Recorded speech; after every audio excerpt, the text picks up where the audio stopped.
Hey, what's up guys? This is Anthony from Anthony's Customs, and for this video, we're going to be reviewing the Ghost in the Shell movie.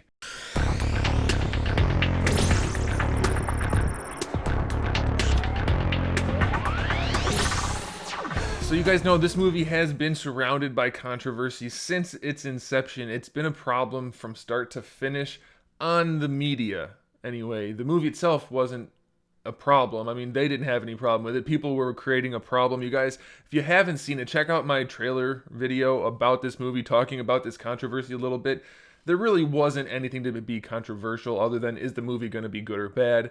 So that's all we're going to talk about. We're not going to really talk about the controversy too much because it's really not a thing. It's a created thing that's not really necessary to discuss. So that's all we're going to say about that. I want to point out that I'm going to avoid spoilers until the end of the video, so I'll tell you when that's going to happen. So if you haven't seen it yet and you want to watch, you're safe to watch. You won't be spoiled. And then I'll tell you, make sure you look away at the end though. Once I tell you it's about to be spoilery, you want to click away and then come back after you've seen the movie. Okay, so what is this movie generally about? We were kind of wondering this when we saw the trailers. Is it going to be like the original movie? Is it going to be like Standalone Complex? Is it going to be like Arise? What's it going to be? It looks like all these different things are put together. It's none of them. It is none of them. And I guess that's kind of a spoiler, but not really. I'm not telling you what's happening. The plot is a unique storyline. It's really just an origin story for the main character of Motoko Kusanagi, the main character, the female lead, the only real lead in the movie. So it's an origin story, and it doesn't follow any of the other stories at all. So if you were worried about it not following them, then it doesn't. But that's not necessarily bad. We'll talk about what is bad, because there are definitely some things, but the fact that it's a unique origin story doesn't bother me. I don't mind that it's not the same as the other ones, because none of the other ones were all 100% aligned either. They were all canonically a little bit different here and there. So I think that's okay. That part doesn't bother me. I like the idea that they are giving us an origin story so that they can make more movies and maybe start their own timeline or storyline for the franchise. I think that's not, in concept, a bad idea. One of the problems with this movie is that it is an original story, but as you saw in the trailer, they took all of these key scenes from various things, whether it was the tank battle or, well, there's a few other things. I don't want to talk about too much in terms of getting into the details for spoiler reasons, but they took all of these key scenes and recreated them perfectly, like the water fight, I can mention that was in the trailer also. So they recreated them very well, very accurately, but in the origin story that wasn't the same as the other stories. So now they cannot do those other stories with the same oomph, the same gusto as they originally had. They're going to have to be different no matter what. And maybe that's going to be okay. Maybe they're not going to do those stories at all. Maybe they're going to do their own story entirely. And I think that could be okay. We'll have to see how it goes. But I do feel like they kind of just took too much from everything else and threw it all into one movie. So now there's not much else to draw from. In terms of iconic scenes anyway, it could be problematic. Individually, the scenes were all good for the most part, but it could be problematic in the big picture type of sense. So we'll see how that goes. There's not really much to say about that because we don't know what they're going to do with this franchise going forward. So it might mean absolutely nothing. It might just mean that we got to see those cool scenes and that's it. They're not making any more, and that's okay, I guess. We'll have to see how that goes. Now, here's the thing that is the biggest part of the plot of this movie. It is as many people suggested it might be, which the trailers did indicate. I was hopeful. I was saying maybe the trailers are just trying to trick us into thinking it's going to be this cliche story that most people can relate to, at least to some degree, to try to get the audience to show up. If they make it sound too lofty in the trailer, people are going to be like, screw that, I don't want to see it. And they didn't go that route. They did not follow the main storyline, that thread that goes through all the different stories for Ghost in the Shell. They didn't do that. They made it very much like RoboCop and I Robot. Is that what it's called? Yeah, I Am Legend, with a different Will Smith movie. Let's not talk about that.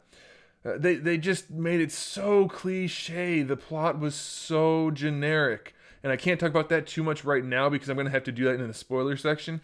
But it is a huge problem for this movie. There is so little heart. There's so little soul. There's no ghost in this movie. It's just a shell of a rehashed storyline that we've seen a million times over. So that's a big problem. It's a huge problem for Ghost in the Shell fans. For normal people who haven't seen it, it's not as big a problem. For instance, my brother was not into Ghost in the Shell at all. He saw the movie. He's like, yeah, that's fine. It's pretty good. I liked it. It was not the most original thing, but it was good, so it was fine. And I can definitely appreciate that for non fans. But for fans, it's going to definitely be lacking that little spark of uniqueness that the Ghost in the Shell storyline has. So that's definitely a problem. So let's talk about the cast. The cast was a huge part of the controversy leading up to the movie. So the first one we're going to talk about is, of course, Scarlett Johansson playing Emotoko Kusanagi. Is it a problem? And as I predicted, it is not. Just like in the anime and in the manga, she's in a, as far as we can tell, Caucasian body, but her brain and what she was before she became synthetic was at least half Japanese. Okay?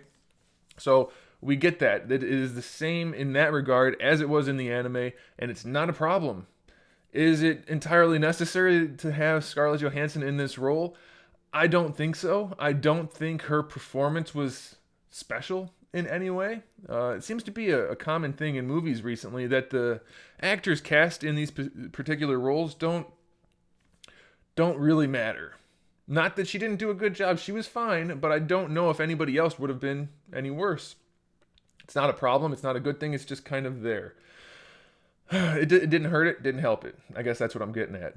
The next one we have to talk about is the character of Aramaki, which was played by Beat Takeshi, which, again, he's a well-known actor, just like Scarlett, and it really didn't matter. He had almost no role in the movie. He was very unimportant. He had a few lines, he had one cool scene, kind of another half a cool scene, but anybody could have played that role. It really didn't make a difference. I feel like they just put him in to get a big Japanese actor in there, big name Japanese actor, which isn't a problem. I mean, that's fine, but it didn't matter again. So I think that's a problem with the writing. I think that's what it is just the way the characters interact, the things that they have to do and say, it felt like it was generic. It didn't really matter. And it was, to me, a little bit weird that they had him speaking Japanese while nobody else was. Not because they couldn't have like translators built in or anything like that. I mean, it's fine. It doesn't hurt the movie, but nobody speaks Japanese in this movie. I mean, it's clearly a bunch of different cultures have now come to live in this Neo Japan. Okay, so it's not like everybody in the area is speaking Japanese, but Aramaki is, which is fine, but nobody else is. So it's a little bit weird. And for people that don't know anything about Ghost in the Shell, it's going to be very weird, I think, because they just talk back and forth, one in Japanese, one in English. Nobody really knows why. And then there's like British people or French people, or I don't know, it's just kind of all over the place. And it is a little bit, I don't want to say distracting, but it kind of makes you think a little bit about that rather than about what they're saying. Or at least it did for me. So it was a little bit strange. He did a fine job, but it just didn't matter again. Now we have to talk about Bato, because I would argue that Bato stole the show in this movie. Clearly, the Major was the main character, but the way it was written, she didn't really stand out. At least not to me. But Bato did. And he's played by an actor who I've seen around. I never knew his name, and I still don't know his name offhand, so let me see what it is. I have to look at it. It's Pilo. I'm going to mess this up for sure. It's Ozbek. I believe he's Russian. And every once in a while, he's got a little bit of an accent in the movie, but then other times he doesn't, so that's a little weird, but not a problem because he did a really good job in his role. It felt like Bato to me. Not a perfect recreation, but a new take on him, but still felt true to the character. I really liked him, and I liked his scenes. I liked his dialogue. He brought way more character to his character than any of the other ones did. And I know the Major is supposed to be synthetic, and she's supposed to have this kind of stoic presence, and that's fine, but that didn't even really come across in this movie. So something about the characters didn't work for any of the main characters, except for Bato. It worked out very nicely. I was very happy with that. The synthetic eyes or the prosthetic eyes, cybernetic, whatever you want to call them, I think they look good. I mean, that's what they're supposed to look like. When you go from a cartoon to real life, it's going to look a little bit different, but I thought it worked. I liked it. I liked that they showed him getting them too. Not just that he automatically had them, they showed why he had them. I liked it. I thought it all worked out very nicely. So that was a good casting choice. The other ones were fine casting choices, just didn't really matter. This one suited the character. I liked it. As far as all of the other characters, because you know there's different members of the team, and then there's the doctor lady, and then there's the bad guy that they kept showing in the trailer who's like half robotic and all that. None of them mattered at all. They almost had no screen time except for the doctor lady, but anybody can play a doctor lady. Even the main bad guy. None of it mattered. Not at all. I think because of the writing. I think the writing was just so lackluster, so uninspired, that all the characters just really were these cliche archetypes of characters we've seen a million times. They had no personality, no anything. It didn't matter. It didn't make any difference who played them. It didn't really matter if they were even there, to be completely honest. Like Togusa, he didn't need to be in it. Honestly, he had almost no role. And then even the doctor lady, she was there to basically be exposition. That was it. Just not really well handled as far as I'm concerned. So that was a definite problem. So mix that with the lack of an inspired storyline, and you end up with a very hollow movie. Lots of popcorn, not much depth. So we already kind of covered the fact that the story is very cliche. The characters don't have that much life in them. How about the action? Was the action at least good? The answer is yes. The action was good, though it didn't feel like there was that much of it. And Ghost in the Shell has never been a purely action-driven storyline, so that's fine. But when you don't have the story to back up the action that is there, you're left with just a bunch of movie with a few spots of action. So I don't know if that's I mean, it is. It's a bad thing. It's not a good thing anyway. The action was good when it happened, but it couldn't carry the movie. The movie should have been story-driven, and it wasn't. So yes, the action was good. But don't go see it just for the action, because there's not enough of it for that purpose. If we're going to talk about the action, we have to talk about the CGI, because obviously that's going to play a big role. We have robots and cyborgs and holograms and all kinds of stuff like that, and cloaking devices and all kinds of stuff. So is the CGI any good? The answer to that is mostly. It's not great in some cases. Like in the tank scene, for instance, she has to jump around all this collapsing rubble, and it looks super superimposed. It's really not good. It looks very green screeny, very CGI. Probably worse than the courtyard fight in the second Matrix movie. It was very CGI. I mean, it looked like it, but otherwise, the CGI was really nice. Like the up-close stuff with her face coming apart, which we saw in the trailer, and various other synthetic type things, and holograms and all that kind of stuff. It all looked really good. The tank looked good. That might have even been practical partially, but all of it looked really good otherwise. But the CGI movement of the character Modoko Kusanagi did not look good in some cases. The stealth suit was really nice. That was well handled, so that's good.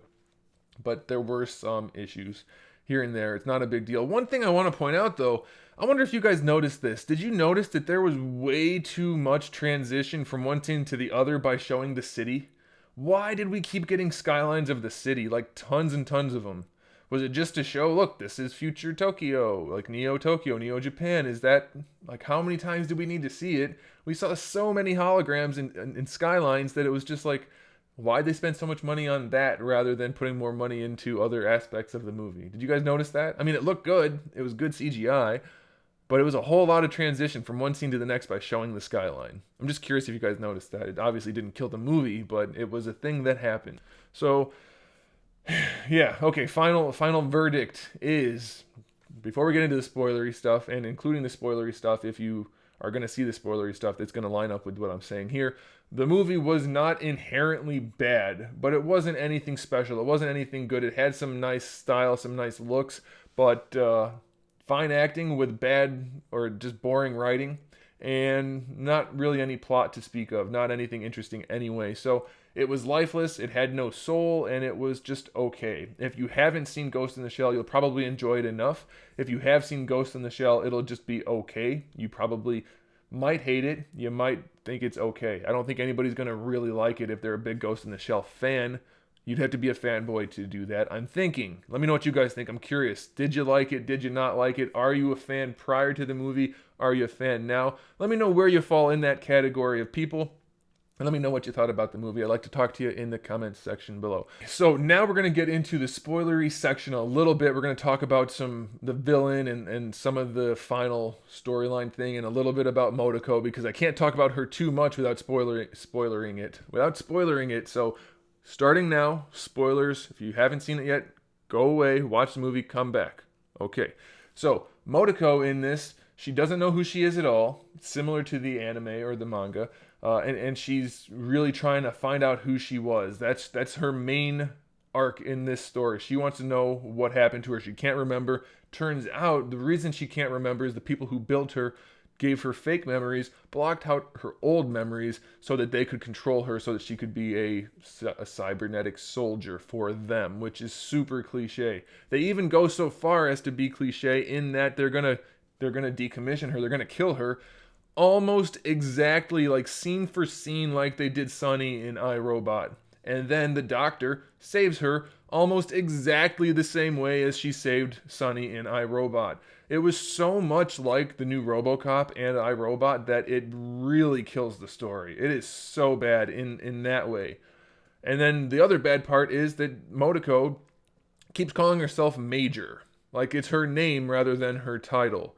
Major. No, that is not how that works. And then even once she realizes that her real name, not a moniker like in the anime, her real name was Motoko Kusanagi, she still calls herself Major. So that's a big departure from the original storyline. Not that she doesn't know who she is and she goes by Motoko, but that she was originally Motoko and now goes by Major. And she had some other like Scottish or Irish name.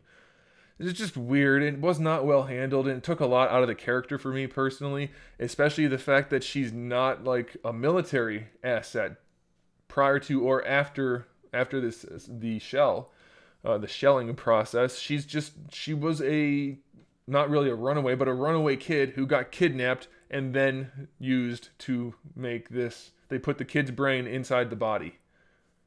That's not Ghost in the Shell as far as I've ever heard it. So that takes a lot out of the character. It makes it just a super generic, boring, cliche storyline for the character, and I don't like that at all. And the bigger problem is the bad guy that they keep showing, which we thought was going to kind of be like the bad guy from the first movie. He isn't really the bad guy at all. He is just one of what happened to her. He was an earlier example which didn't work out well, so he's all falling apart and not working properly, so he's committing these acts of terror that they keep referencing, when in reality, he's just trying to get back at the people who did it to him. So yeah, he's kind of a bad guy. He's not the Major's bad guy. He's trying to help her all along. It's such a bad story, bad writing in terms of originality. It was totally a red herring in terms of making him look to be the bad guy when he wasn't at all. That wasn't good at all. The bad guy was just the military people that created her. Hanka. Is it Hanka? I'm getting the name wrong now because I'm getting angry thinking about that they ruined the story, but you get the idea. They just totally butchered the story by making the bad guy not the bad guy. The bad guy's the guy in charge who's controlling the spider tank. And that's it. That's it. No storyline. That's it. So there's no payoff in the end. There's no climax. There's a big action scene with the spider tank, but that's it. So thanks for watching, guys. Make sure you give the video a thumbs up if you liked it. Click that little bell notification button to turn on notifications if you want to see more videos like this. Make sure you hit that subscribe button, and I'll see you next time. Thanks for watching.